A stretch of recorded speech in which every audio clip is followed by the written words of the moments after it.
Ονομάζομαι Ντόρις Καμαρά, είμαι κλινική ψυχολόγος και επιστημονική συντονίστρια στο Κέντρο Συμβουλευτικής Εφήβων και Νεαρών Ενηλίκων.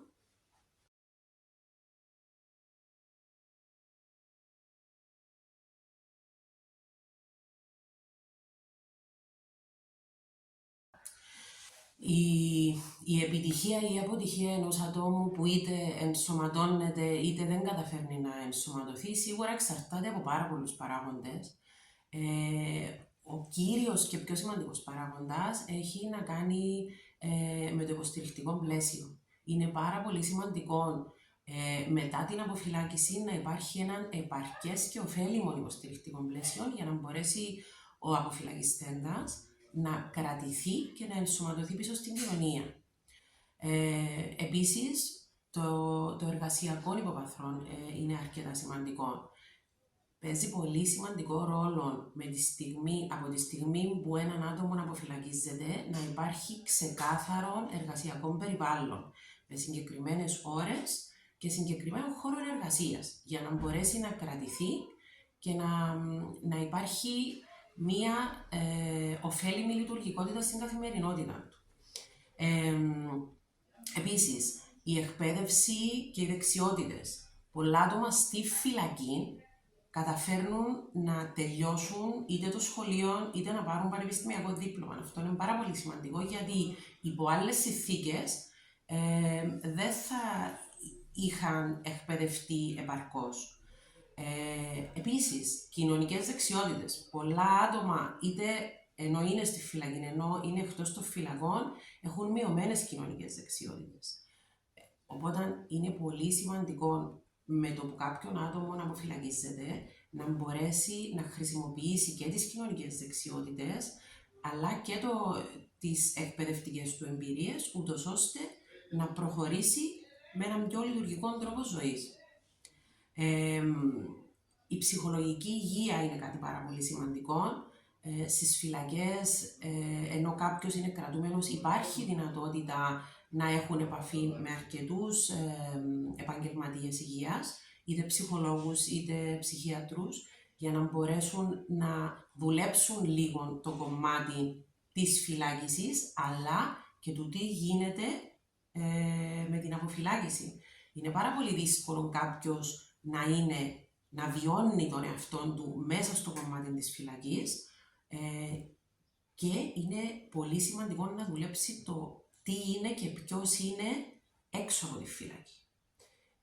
Οι δυσκολίες που θα αντιμετωπίσει, τα κίνητρα που θα έχει, οι ανάγκες που θα έχει. Επίσης, όπως είπαμε, η στήριξη της οικογένειας είναι ένα από τα πιο σημαντικά κομμάτια. Βλέπουμε δυστυχώς πολλές φορές ότι πολλοί αποφυλακιστέντες δεν έχουν αυτή τη στήριξη της οικογένειας, είτε δεν τους θέλουν είτε δεν υπάρχει. Και επίσης σημαντικό είναι και τα προγράμματα επανένταξης, που είναι σε αρκετά μικρό βαθμό. Παρ' όλα αυτά, είναι πάρα πολύ σημαντικό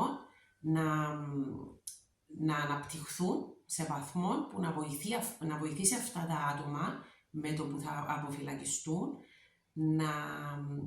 να αποκτήσουν ικανότητες στο πώς να είναι στη ζωή τους από εδώ και πέρα ως ελεύθεροι πολίτες. Ονομάζομαι Ντόρις Καμαρά, είμαι κλινική ψυχολόγος και στην παρούσα είμαι στο Συμβούλιο Αποφυλακιστέντων Επαδία, το οποίο είναι κάτω από την ομπρέλα του Υπουργείου Δικαιοσύνης.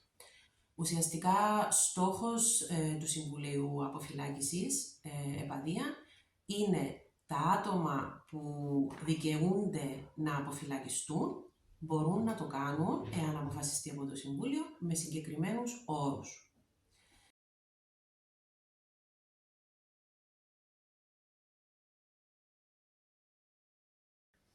Η επιτυχημένη και μόνιμη ένταξη στην κοινωνία μετά την αποφυλάκηση επηρεάζεται από πάρα πολλούς παράγοντες και συχνά απαιτεί και συνδυασμό πολλών παραγόντων.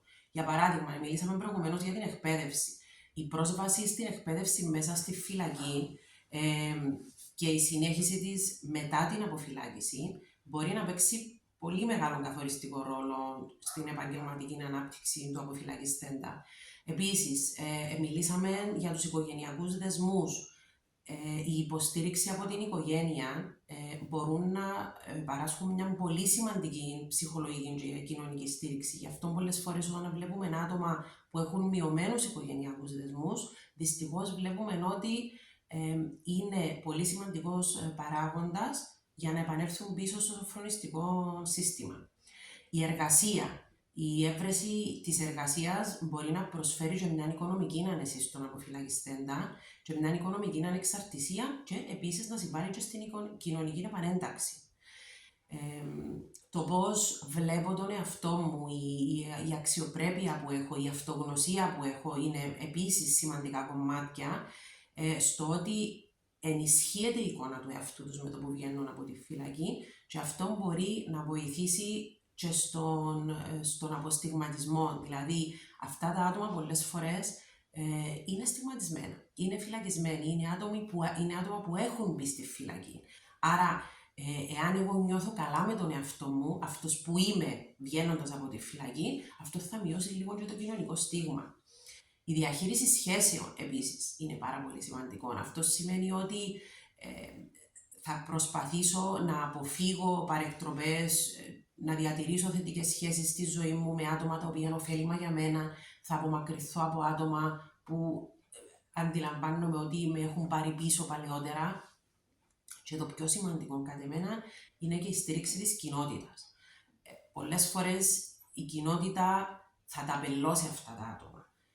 Είναι σημαντικό να αντιληφθούμε ότι αυτά τα άτομα θεωρητικά εσωφρονιστήκαν μέσα από τη φυλακή, άρα η συμμετοχή στα κοινωνικά προγράμματα και τις δραστηριότητες μπορεί να διευκολύνει την επανένταξή τους, αλλά και να τους φέρει σαν μέρος και κομμάτι της κοινωνίας, να τους επανεντάξει δηλαδή.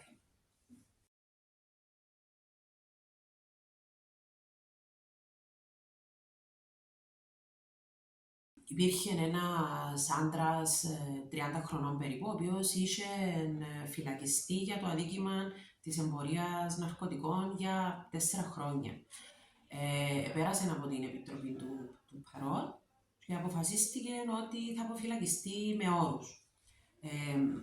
Το σημαντικό είναι ότι αυτοί οι όροι κρατούν τους αρκετά οριοθετημένους σε κάποια πράγματα. Δηλαδή, αυτόν το άτομο του γίνονταν ουροληψίες κάθε εβδομάδα, άρα δεν μπορούσε να κάνει χρήση. Χρειάζεται κάθε εβδομάδα ή τέλος πάντων σε συχνά χρονικά διαστήματα να επισκέπτεται ψυχολόγο. Ήταν ένας από τους όρους τέλος πάντων, να διαμένει σε συγκεκριμένο χώρο και να εργάζεται.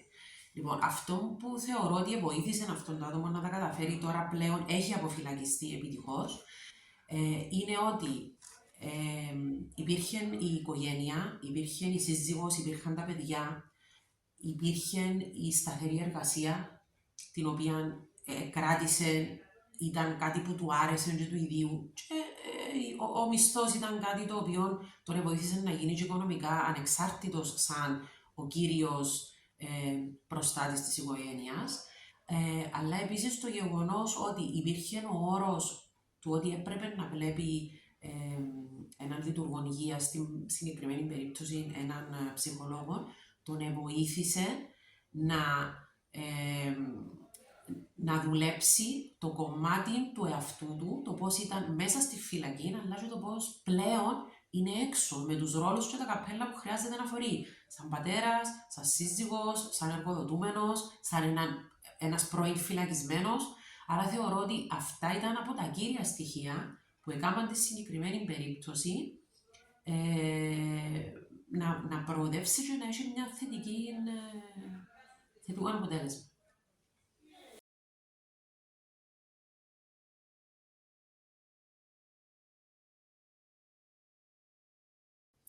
Η επανένταξη στην κοινωνία μετά την φυλάκιση μπορεί να είναι πρόκληση για πολλούς, αλλά υπάρχουν πολλά πράγματα που μπορεί να κάνει κάποιος για να αποφύγει την παραβατικότητα και να διασφαλίσει σίγουρα μια θετική επανένταξη και κοινωνική επανένταξη.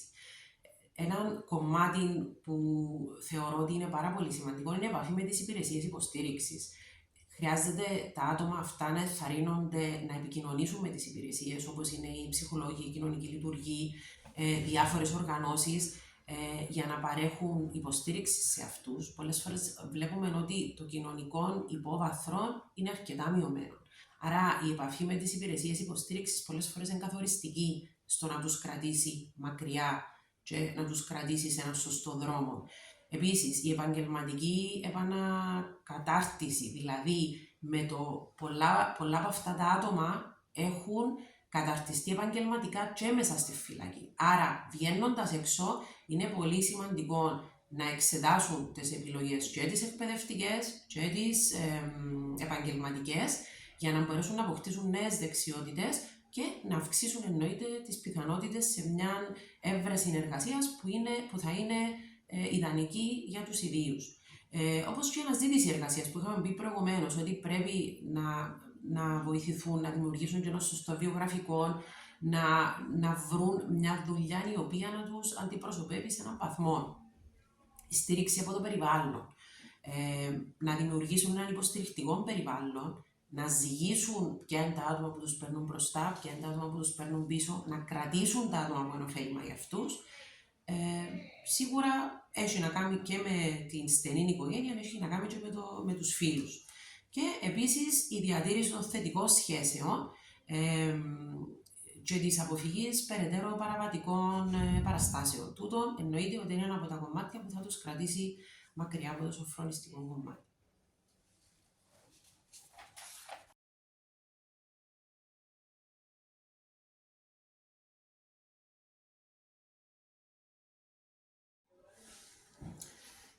Η ζωή κάποιου δεν σταματά με τη φυλάκιση. Αντίθετα, η φυλάκιση μπορεί να αλλάξει και τη ζωή κάποιου προς το καλύτερο. Συνήθως μέσα στη φυλακή υπάρχουν ευκαιρίες και εκπαιδευτικής πρόοδου και πρόοδου του εαυτού. Άρα έχουν δυνατότητες να δουλέψουν διάφορα κομμάτια, κοινωνικές δεξιότητες, να βρουν δεξιότητες και να αποκτήσουν κομμάτια που προηγουμένως δεν θεωρούσαν ότι μπορούν να έχουν. Άρα, εάν χρησιμοποιήσουν όλα τα εφόδια που τους δίνει η φυλακή, τα θετικά εφόδια, θεωρώ ότι με το που θα βγουν θα αποκτήσουν ικανότητες τις οποίες θα μπορούσαν με θετικό τρόπο να χρησιμοποιήσουν για να βγουν έξω σωστοί πολίτες πλέον και να είναι η εμπειρία τους στη φυλακή να είναι θετική μέσα από τα αρνητικά που μπορούν να προκύψουν.